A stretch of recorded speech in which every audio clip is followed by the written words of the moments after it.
Lord, alisin mo po sa akin ang stress. Panginoon, maraming salamat sa laging pagbibigay ng pagkakataon sa aking buhay.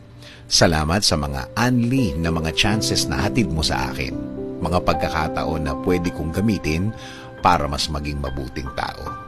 Lord, alisin niyo po ang lahat ng aking stress o ang lahat ng stress na nasa akin po ngayon, Lord. Kayo na po ang magtanggal ng mabigat na nararamdaman ko. Kayo na po ang bahalang pag-aani ng aking araw-araw. Isinusuko ko na po ang lahat ng aking problema ngayon, Lord. Ikaw na po ang bahala sa aking mga kinakaharap ngayon sa aking buhay, Lord. Ikaw na po ang bahalang palitan ng blessings ang aking mga problema ngayon.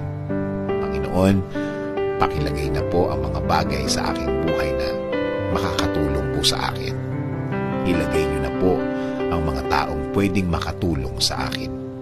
Alam ko po na kilala niyo po ang mga taong pwedeng makatulong sa akin, Lord.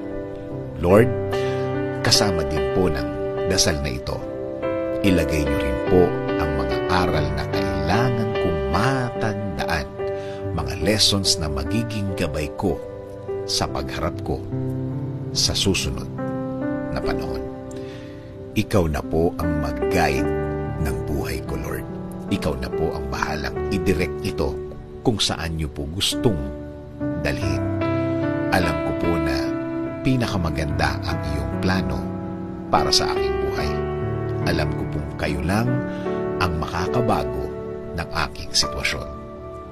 Patuloy niyo po akong i-bless na mga bagay na makakatulong sa aking mga gagawin, sa aking trabaho, negosyo, at mga bagay na aking gagawin din para sa aking plano, Lord.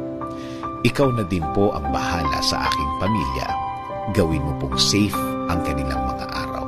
Gawin mo pong mas maganda ang mga bagay na kailangan nilang gawin.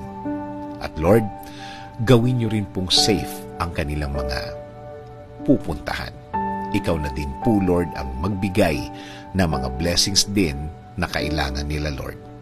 Ikaw na ang mag-lead ng kanilang buhay. Ikaw na po ang bahalang iangat at i-level up ang kanilang mga buhay.